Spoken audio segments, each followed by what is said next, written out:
So, what is my EPQ about? The title of my EPQ is to design the nose section of a Green Power IET Formula 24 racing car to be aerodynamic and lightweight. It's a bit of a mouthful. Basically, I'll break down what it means.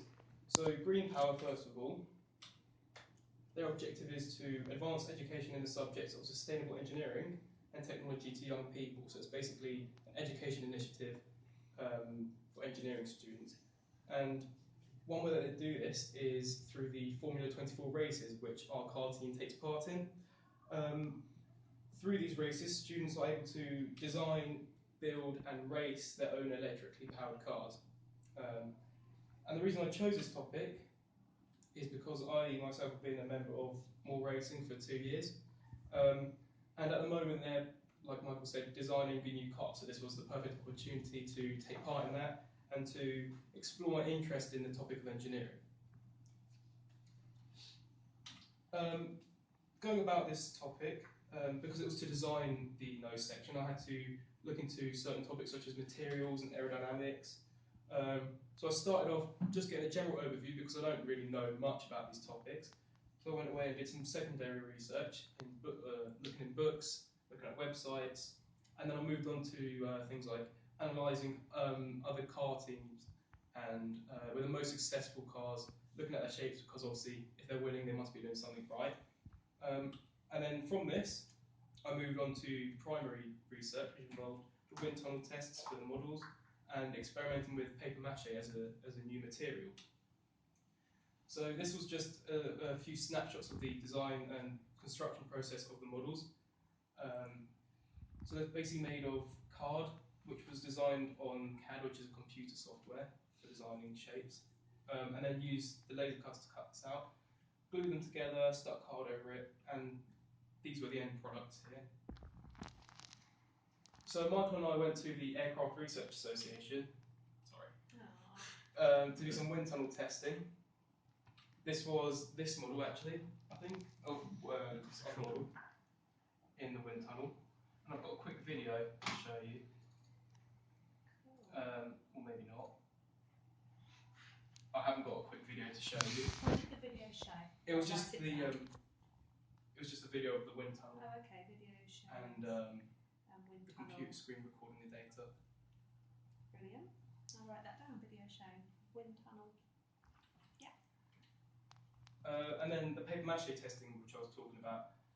Basically, I looked up different recipes of paper mache, different volumes of PVA to water, and then I used different designs of paper mache, so some with just strips, some with just sheets, and then some with a mix of strips and sheets. And then on each of these different panels of paper mache, I performed flexion or bend testing to see how well it would hold its shape, and I also performed destructive testing to see how much force was required to break it. This was to make sure that the material was strong enough to be used to build part of the car. So, my conclusion, I think I've achieved my aim because I've successfully designed a nose. Based on the wind tunnel testing, we found out that this shape, which was a long pointed profile with a small curve on the end, this was the most successful shape. It reduced drag by 97%, or up to 97%, versus the previous car nose against this one. And the reason for this is because the curved shape helps to reduce the lift-induced drag, which is basically where air flows underneath the car, and because it suddenly changes direction, that creates a drag force on the car.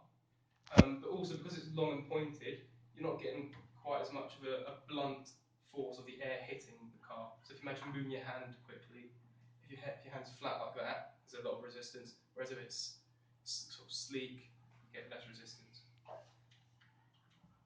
And coming back to the weight conclusion, I reduced the weight by 44% versus the previous noses. I did encounter a few problems in my project, it wasn't just all successes. First of all, my original title was to design and construct the nose. Obviously, because we couldn't build it based on the time frame, I had to change my title to just design. And because we couldn't build it, we couldn't estimate the weight of the nose. We couldn't actually measure the weight of the nose. So what I did is I estimated it, I traced around the edge of the model, and then this was on squared paper. I counted the number of squares it was to get an estimate of the area, then scaled this up, and then using my secondary research into materials used, which for this part would be marine plywood, like Michael's monocot, I was able to estimate the weight of the new nose.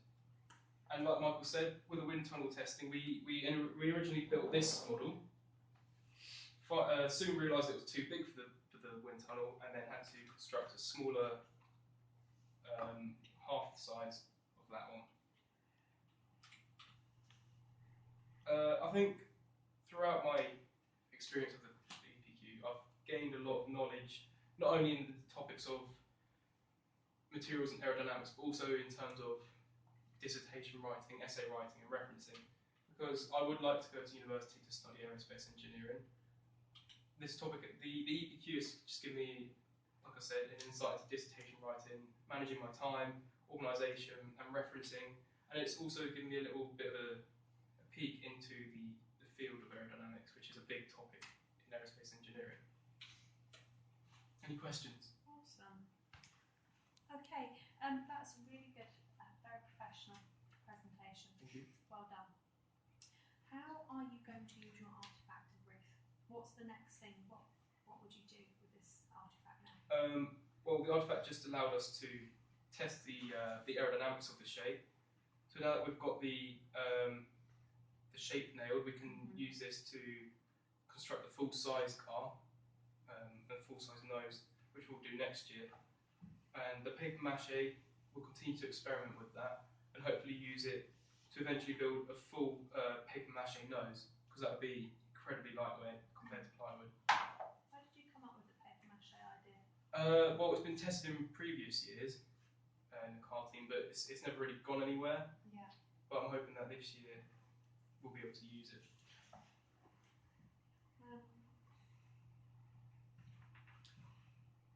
And any other challenges that you faced with this project? Is there anything else that you want to include? Originally, are you happy with your project?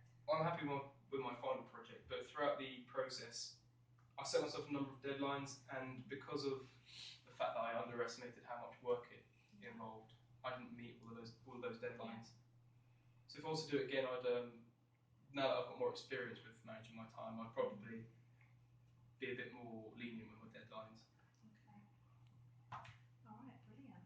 Well done. Thank you. You guys have done so well. Really take a bow.